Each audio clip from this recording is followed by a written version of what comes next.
Hey guys, welcome to your mat. Today, Hercules and I guess maybe Emma too, are going to show you some of the basic postures that you're going to be utilizing throughout your practice. Either if you're a beginner, this is your first time, or maybe you're a seasoned yogi and you just kind of want to go back to your basics and go back to some of the technical aspects of each posture. So I'm just going to guide you through them. This is just basically an instructional follow along type class, not necessarily a traditional flow. So we will just go over some modifications, ways to up level or down level a particular posture to fit your needs for that particular day, for your particular practice as you begin maybe your yoga journey. So like I said, it's not going to be a traditional flow. We are just going to guide through some of the postures, and I will be only doing one side. So maybe after this video, if you would like to balance it out and try things on your other side, feel free to do so. And as always, if you have any questions, always feel free to reach out to me if you have any personalized questions. So to begin, I honestly wanted to just say, I think it's worth mentioning that providing a really nice yoga mat for your particular needs is very necessary when beginning your practice or as you improve and progress into your practice. So I've actually got here an 8mm, so it's rather thick, and I prefer that just because I think it's softer on your joints, it's just more comfortable, provides more support to the body, and just allows me to go into some postures that I might not otherwise be able to if I were using a thinner mat that did not provide as much support. So I just wanted to mention that. So feel free to just try some things out. That's how I decided on the ones that I prefer. It's just trial and error of what your body needs and what you feel most comfortable with. So I do think it's important to invest in a solid mat that's going to keep you coming back and being consistent with your practice. Another thing that I do think it's worth mentioning is if you have any props that you would like to utilize during your practice, maybe some yoga blocks or just a blanket or towel, pillow, bolster, anything that's going to support your body in certain postures and allow you to go deeper. So that being said, if you want to grab a few of those things, if you have them, if they're available to you, feel free to do so. Okay, so let's begin. It seems Hercules has chosen to start in Shavasana, which is corpse pose, a position that we normally end our practice in, but he's just being very relaxed. And I hate to upset you, buddy, but yeah, we need to move on. Okay? Okay. Well, we're going to begin in a seated position. So when you find a seated position, you just want to ensure that your hips are resting on the mat. And maybe your ankles are not crossed and you're just resting one shin in front of the other. Or maybe they are crossed, crisscross applesauce. And sometimes even if you want to take a half lotus or a full lotus, feel free to do that. You're going to do that by tucking one heel into your hip crease. And that's just your half lotus. And if your hips are extra loose, which mine are hardly ever that loose, you can take a full lotus. So you're just bringing your opposite heel into your opposite hip crease as well. So this is just a wonderful hip opening. You can feel it really through your low back and into the glutes. But this is totally unnecessary if you're just beginning a class and you just want to come into an easy seated position. Just come to whatever feels comfortable. Like I said, maybe you want to rest a pillow or blanket, folded towel up under the hips to just kind of elevate whatever makes you comfortable. And once you find that position, you want to just rest your hands. So maybe that's on your knees or maybe your thighs. Just wherever you can relax through those elbows and just feel that comfort resting into the body. You also want to think about extending tall through the spine, rolling the shoulders down away from the ears, just relaxing them. And then next, coming into our tabletop position. So what we're going to do here is stack our joints. You want to think about keeping these shoulders directly over the wrist, hips over the knees. And just the knees, sending them as wide as you would like, maybe shoulder width apart. They can be a little bit closer together. Same with the hands. And in this position, we want to find a neutral spine. So you want to press into the palms, spread those fingertips wide, reach through the crown of the head, extending the spine and the neck. And from this tabletop position, coming into a cow pose, we're going to drop the belly, open through the chest, taking the gaze up, sending the tailbone up as well. And this is just awakening the spine, awakening the abdominal muscles. So reaching through the crown of the head. And to counteract this cow pose, we would come into cat pose. So just tucking the chin, bringing the belly button towards the spine, rounding the back. Press into the palms, into the tops of the feet. Inhale back to cow, lowering the belly, opening the chest. Exhale, cat pose. Press into the tops of the feet. And just take a few rounds here. Just really feeling this movement on the body, on the spine.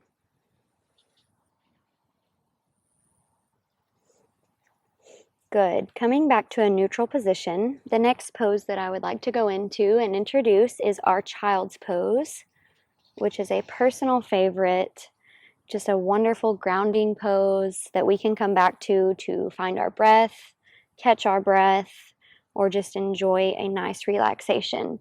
So actually in this first variation, I'm going to bring my knees together.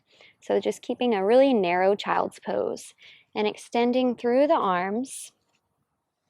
You want to think about bringing the chest down and relaxing the forehead onto the mat.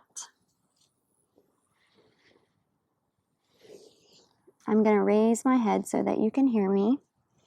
But you also want to be thinking about your hips, pressing them back towards your heels, lengthening through the fingertips. So just ensure that we're feeling this nice gentle opening in the shoulders, in the upper back, the lower back, and through the hips as well. And taking a wide-legged child's pose variation, we would just send the knees apart to a position that feels right to you. And in this variation, just allowing the belly to come and lay towards the mat in between the thighs.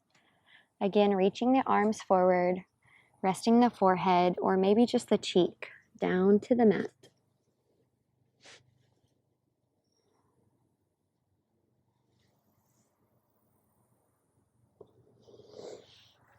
Again, putting some pressure into the hips, onto the heels.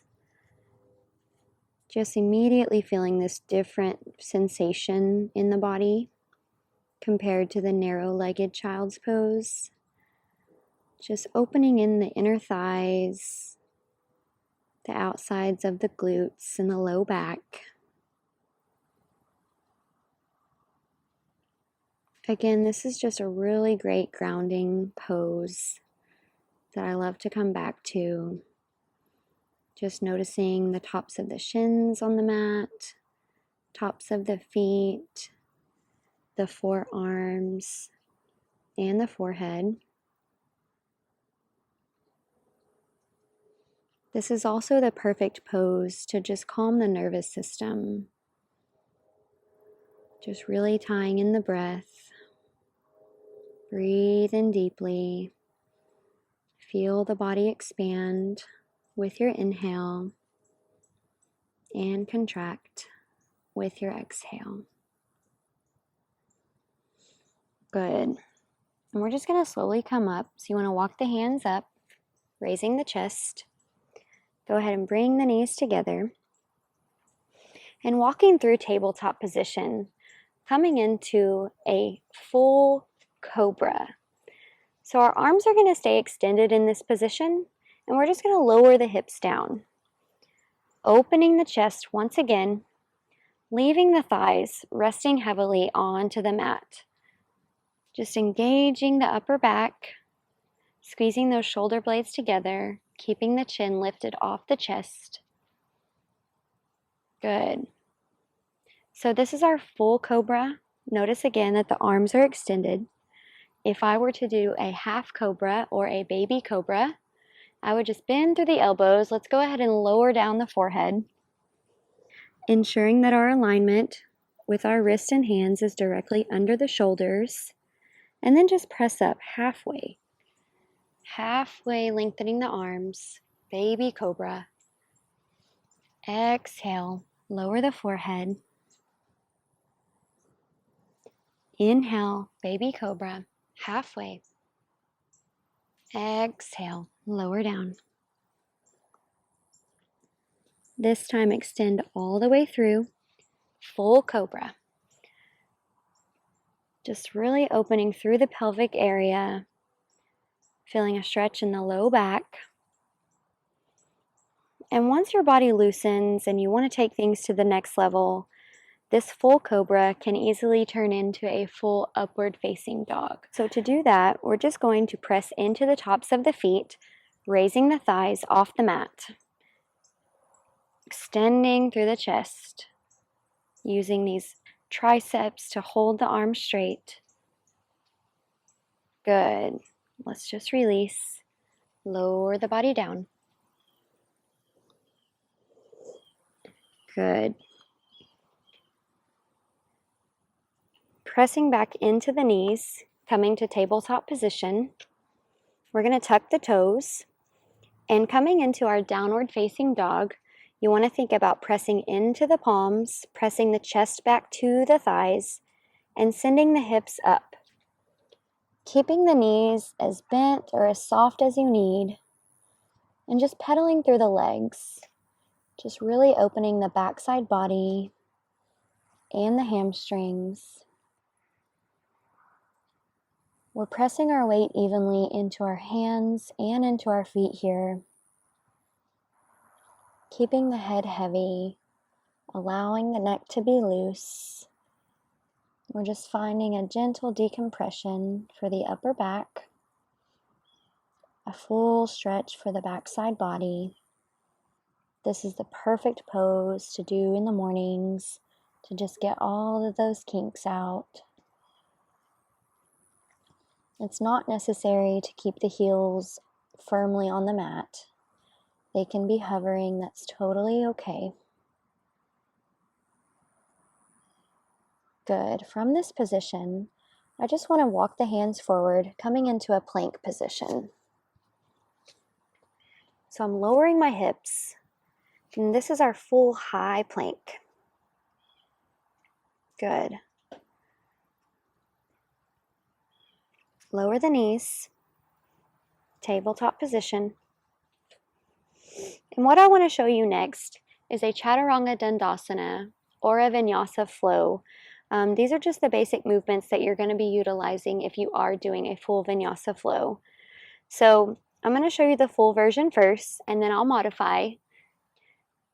So if I'm starting in a high plank, I'm going to lower down to a low plank, keeping my elbows tucked into the body.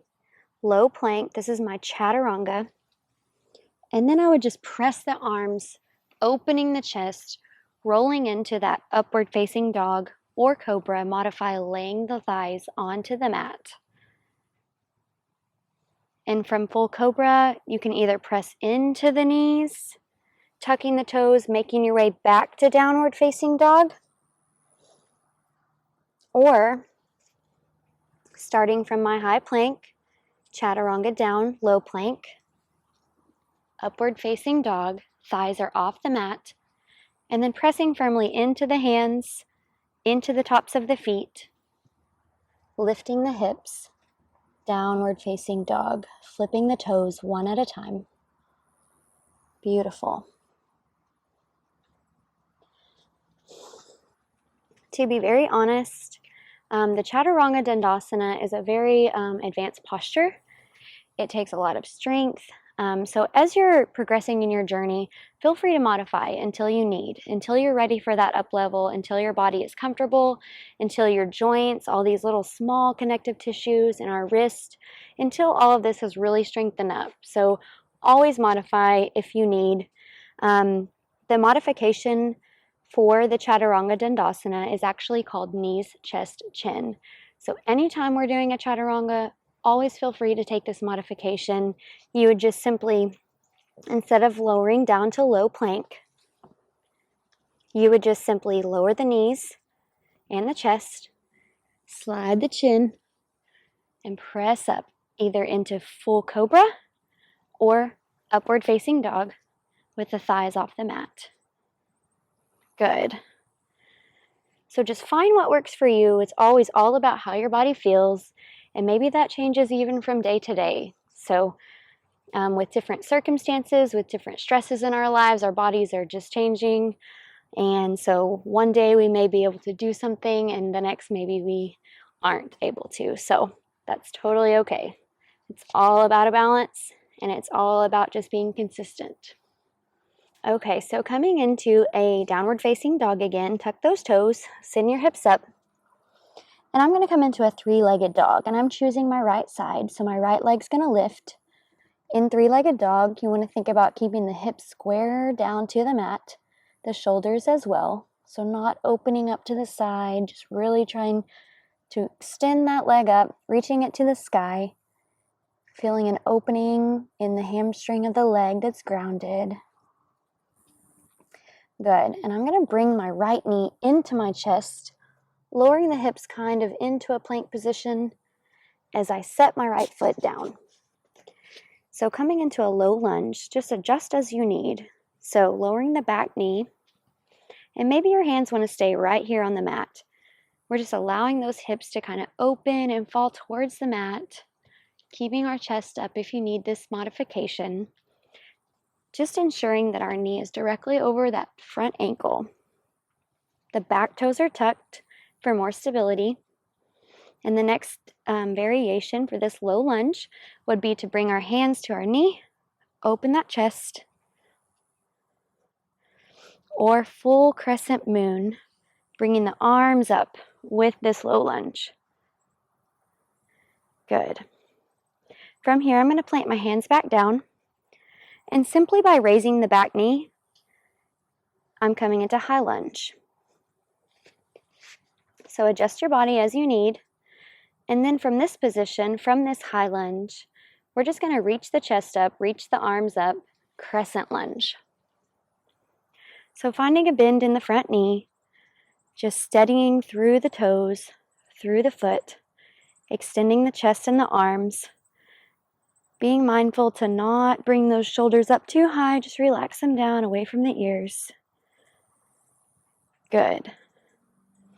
And from this position, I'm going to just pivot into my Warrior II position, Virabhadrasana II. So I'm going to pivot my back feet, toes to the side of the mat. I keep that deep bend in the front knee, and my arms are going to face palms down, gazing over the front arm. Hips are open, chest is square. I'm going to take an inhale because my leg's burning. Extending the leg, and then lowering back into Warrior II. Good. So from here, I'm going to actually extend this front leg, reach the right arm towards the front toes, and coming into Trikonasana, triangle pose. Either take the hand to the ankle, the shin, or maybe you can reach it all the way to the mat. And we're just going to reach that left arm up, squaring the shoulders,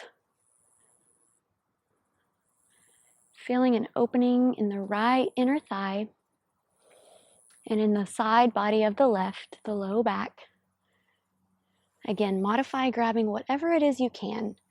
Maybe you have a block, you're resting your hand there. Whatever you need. And feel free in any movement to just find that motion. Just add gentle movement. I'm going to reach my top arm to the top of the mat, really lengthening the side body.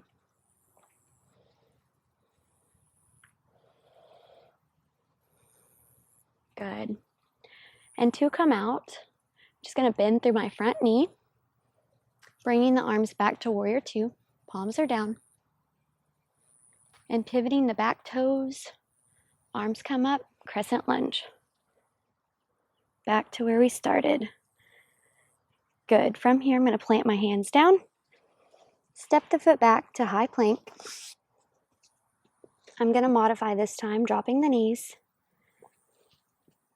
lowering the chest. Inhale to full cobra.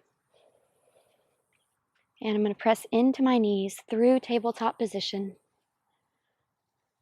Tuck the toes, down dog. From my down dog, we're just going to soften the knees and taking 4 to 6 small steps, walking the feet to meet your hands, keeping the knees bent here, and coming into a gentle ragdoll position.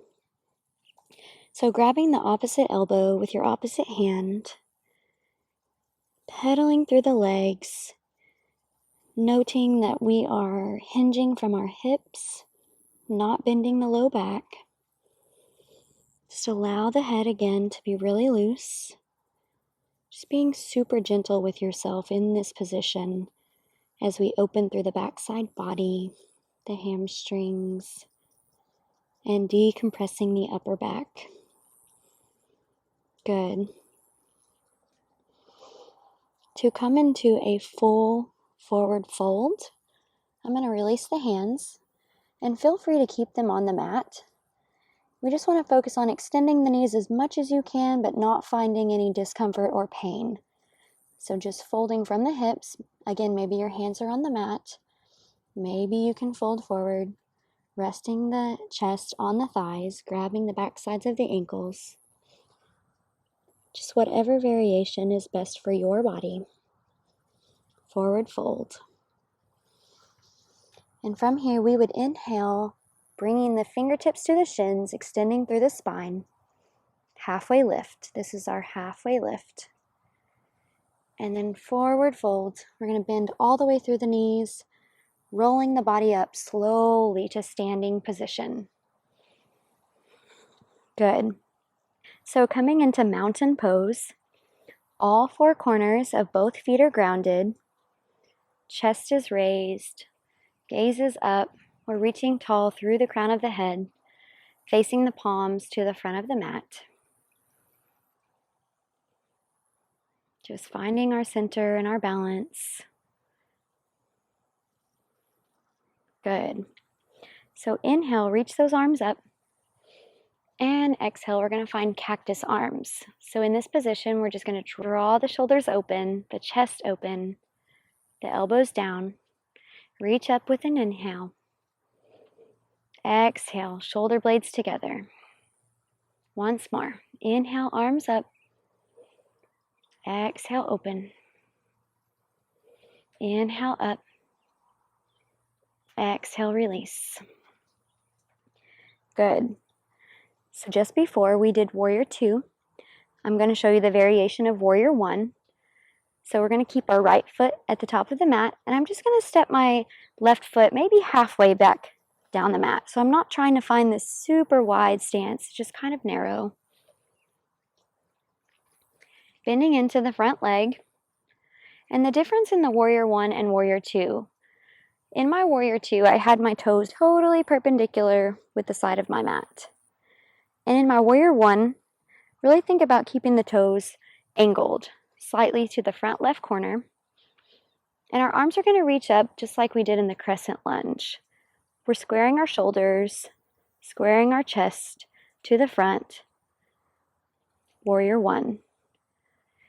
Easily able to pivot into Warrior 2, turning the back toes and dropping the arms down. Warrior 2. Back to Warrior 1.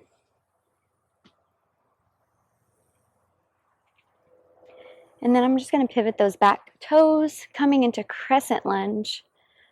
Bring the hands to heart center. And I'm going to come into Warrior 3. So Virabhadrasana III. I'm going to bend off of my back foot, lowering my chest, coming onto the front foot and balancing. So what you want to do here is really keep a bend in the front knee. If you need, keep it a little bit soft, or maybe you can extend it. Just extending the back leg and squaring the hips, trying not to open up to the side. Really set your gaze, find that balance and focus. And from Warrior 3, we can simply raise the chest and the knee and release. Very nice. Coming onto our opposite foot, I would like to introduce to you tree pose. So we're going to ground down through the left foot, gripping the mat with your left toes, and then taking the right sole of the foot anywhere along the inside of the left leg. We just want to really avoid the knee, so you can take it to your position that's comfortable. Maybe you want to rest it on the ankle, maybe the calf, or maybe even use your hands to get the sole of the foot to the inner thigh. Okay? I'm going to bring my hands to heart center, just setting that drishti, setting that gaze once more. And if you're feeling extra balanced and you want to challenge yourself, always feel free to add anything that you would like. So maybe reach your arms up, maybe cactus the arms, maybe sway the body like a tree, or maybe you're having a little bit of a struggle today and this is too difficult for you. Just noticing all these micro movements in the body, these small little adjustments that our body is making. Just know that that's your body growing and stabilizing and gaining strength as it adjusts to these new postures. Good, and release. So before closing off this tutorial today, I'm just going to do a few of the movements that we've gone over today as a traditional vinyasa flow with the Chaturanga, so that you kind of know how these movements tie in when we're doing an actual flow. And I will do the modification so that you can see the difference in the two variations. So starting in my mountain pose, I would inhale, arms reach up. Exhale, bend the knees, forward fold. Inhale, halfway lift. Exhale, hands plant down, step the feet back to high plank. Full Chaturanga, low plank. Inhale to upward facing dog. Thighs are off the mat. And exhale, press into the palms, down dog. Good. Deep breath in, softening the knees to walk them to the hands. Forward fold. Inhale, halfway lift. Exhale, fold. Bending the knees and rolling to standing. And doing the modified variation this time. Arms reach up, inhale. Exhale, bend the knees. Forward fold. Inhale, halfway lift. Exhale, hands plant down, stepping the feet to high plank. Modify dropping the knees, lowering the chest and the chin, pressing the arms up, full cobra, thighs are on the mat, and gently pressing back into the knees through tabletop position, toes tuck, press the hips, and we're back to downward facing dog. Good, release the knees if you're following along. So I just really wanted to tie those movements together for you one time so you could really see the differences in the two variations and be able to choose day to day which one works best for your body. So that's all I have for you today. I know that's obviously not all of the postures that we will be utilizing throughout our entire practice, but it does give you a basic idea of some of the alignment cues, the technique, parts of the bodies that it's targeting, and just gives you a really brief foundation going into maybe your first practice and knowing what some of these postures are called. So I'm glad that you joined me today. I hope that you're making the decision to be consistent with your practice, and I look forward to seeing you on the mat again soon. I'm grateful for you joining me. Have a beautiful rest of your day. Namaste.